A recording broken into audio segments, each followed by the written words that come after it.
cannot believe it's May. It's been about 6 weeks since we moved in with my family during a time where we're all trying to stay at home, and there has been an unexpected development. They have gotten so bored, they are willingly letting me talk about budgeting to them.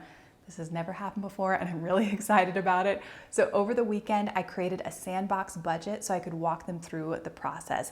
And it was really interesting for me, somebody who talks about budgeting each week, to see what their initial questions were. And one area where we spent a lot of time was the concept of budgeting to zero. This is YNAB's first rule: give every dollar a job. Now for myself, when I was getting started, I am a rule follower to my core. So if this guy named Jesse, who wrote a book and started an app, says that you're supposed to budget to zero, that's what I was going to do. But my sister wanted to leave a little extra money unassigned in case she forgot to budget for something or to cover overspending. And I had never had someone ask me why they couldn't leave some dollars without jobs. And I assumed, well, that's not the YNAB way. It wasn't a great response to that. So I thought we could dive a little bit deep today and talk about what is the magic of a zero-based budget. First, let's define our terms. A zero-based budget means that you allocate all of your budgeting dollars to different categories. Let's say you have $100 to budget. You might put $50 for food, $25 to clothing, $15 to toiletries, and $10 to entertainment.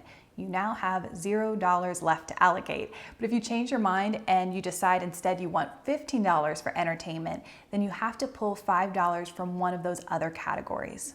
The true magic of a zero-based budget is that it brings clarity.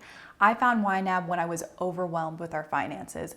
Money was coming in and it was just as quickly leaving, and I felt like I had no control. I hated that uncertainty and the money anxiety that came from looking in my bank account, seeing a number, and wondering, is there enough in there to cover all my bills? And am I forgetting something? And if I'd like to go on vacation next year, how much should I be setting aside each month?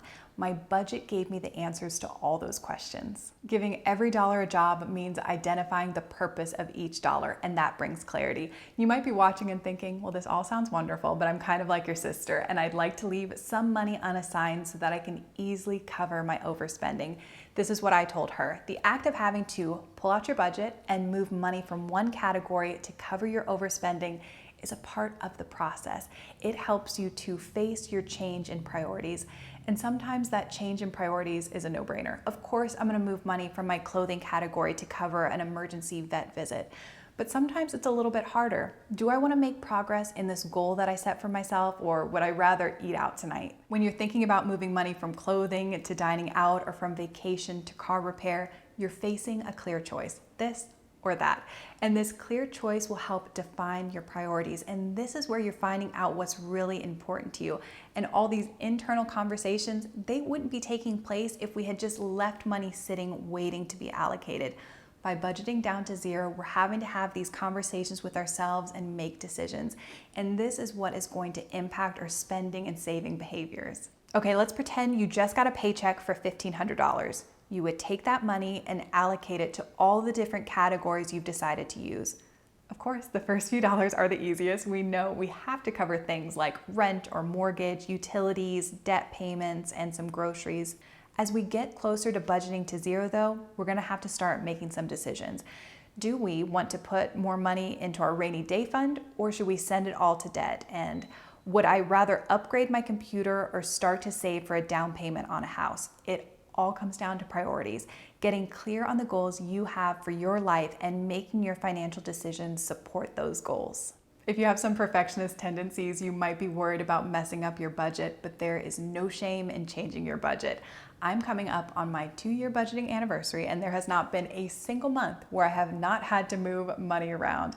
Moving money around is not failing. That is a part of budgeting. And budgets aren't set in stone. They are meant to be adjusted. But I will give you one other piece of advice that I gave to my sister, and that is to create a things I forgot to budget for category, because life always happens. There's a reason I get excited, and maybe with my family a little overly excited, to talk about budgeting. Having a budget reduced my financial stress. It helped me align my money with my priorities, be more intentional with my spending, and reach goals. And it can do the same for you. We have a free course right here on YouTube that you can take called 4 Rules for Less Money Stress. I'll put a link to that as well as some other free resources in the description box. Please let me know if you have any questions, and also please consider subscribing for more budgeting and personal finance content each week.